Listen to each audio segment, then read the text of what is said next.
Government is claiming that it is confident of accelerated growth, and several international agencies see India as a bright spot amidst the adverse impact of COVID-19 and Russia-Ukraine war.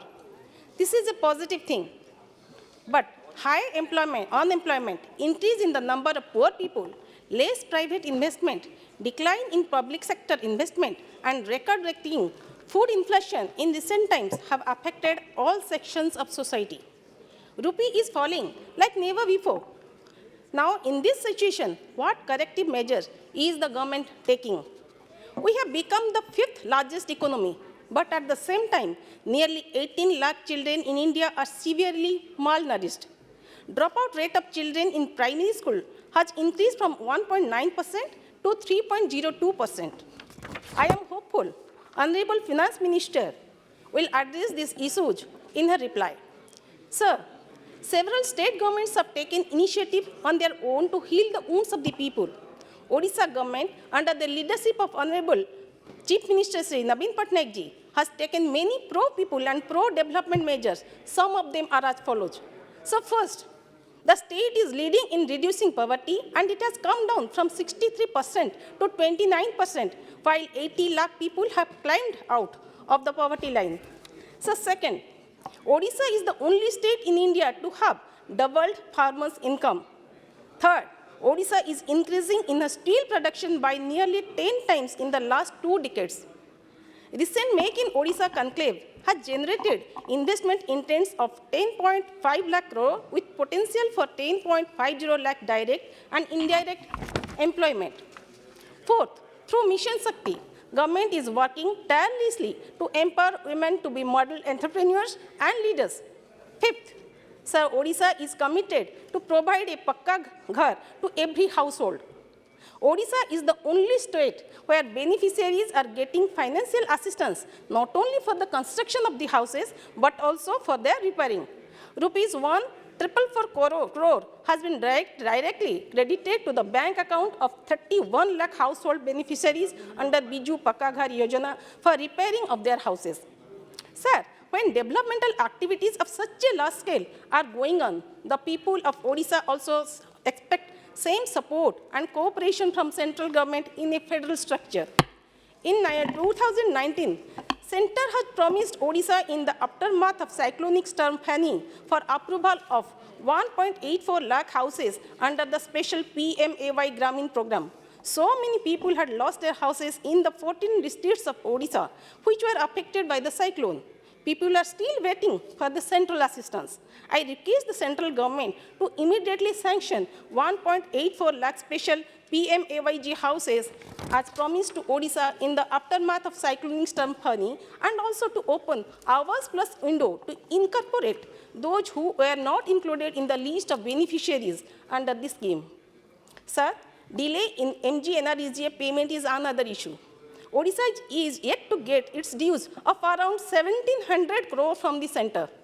Our Honorable Chief Minister has already written to Honorable Prime Minister to release the fund and also requested to review the provisions for the withdrawal, utilization and recoupment of budgetary allocation towards states revolving fund to prevent delay in payment of wages under MGNREGA.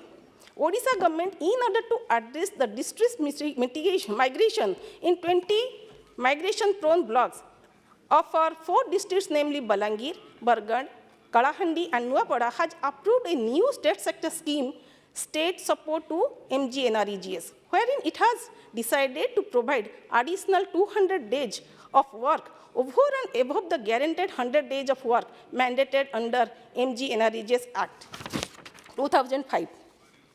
The entire cost towards the payment of wages beyond the guaranteed 100 days of wage employment under MGNREGA will be borne by the state government. When the state is being proactive in providing employment opportunities, non-payment of dues by the central government has become an obstacle. Through you, sir, I would like to request the government to take necessary steps as proposed by Honorable Chief Minister. Sir, Odisha has sought 60% of coal sales share from this center, and also wants coal-bearing states to be assigned reasonably lower limits for the renewable power obligation, that is RPO. Further, renewable energy projects in the coal-bearing states should be funded from National Clean Energy Fund, NCEF. While the rate of royalty on coal has not been revised for more than 4 years, the central government has enhanced the clean environment cess on coal. Odisha's demand should be considered as the same, is based on merit. Sir, at present, GST on Kendu leaves has been fixed at 18%. Central tax on Kendu leaf was earlier 0.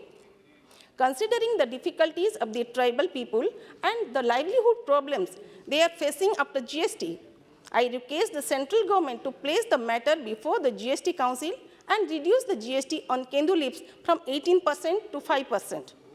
I also demand that Jagannath International Airport in Puri to be completed in a timely manner, and another airport may be considered in Jajpur, keeping in view of the importance of district from industrial, religious, and tourism perspective. That is my constituency also, sir. Further, I urge the government to add direct air routes from Bhubaneswar to Dehradun and Bhubaneswar to Shirdi. Tourists from Odisha visit religious pilgrimages in Uttarakhand and Shirdi, and vice versa. However, due to no direct flight connection between these cities is proving to be costly for the people. Direct flights would be cost-effective and time-effective for the people of Odisha. Sir, I will raise some issues of my constituency.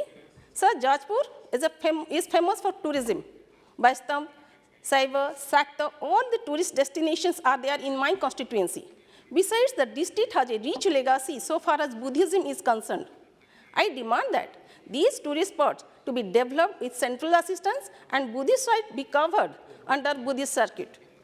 Ministry of Railway had announced that it would redevelop railway stations in Odisha.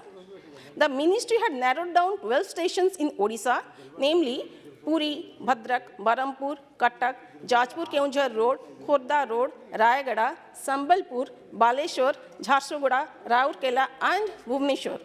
The ministry had said that modernization and redevelopment would be up to the international standards. An MOU was also signed between Bhubaneswar Development Authority and East Coast Railway to construct a modern station building at Bhubaneswar at the cost of the state government. However, no steps have been taken by the Ministry of Railways to modernize the other 11 stations. I request the Ministry of Railways to put into motion the redevelopment and modernization of other 11 stations as well. Through you, sir, I also request the Honorable Railway Minister for urgent action on Jajpur-Dhamra line. Sir, to conclude, recently in Padmapur, Odisha, Honorable Railway Minister had announced that railway projects are pending because of lack of land under allotment. Once the land is allotted, projects will take off the next day. However, I have a question here. Why are the projects for which land has already been allotted still lagging and have not been completed yet?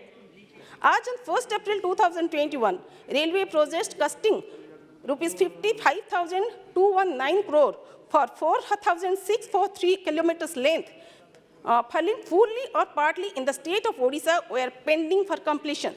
These include 11 new line projects covering a length of 1460 kilometers at a cost of rupees 20,346 crore. One GC project covering a length of 159 kilometers at a cost of 1455 crore, and 25 doubling projects covering a length of 3024 kilometers at a cost of rupees 33,418 crore spending. Different railway projects in Odisha are in incomplete stage. I request the central government to look into the matter. With these words, I conclude. Thank you.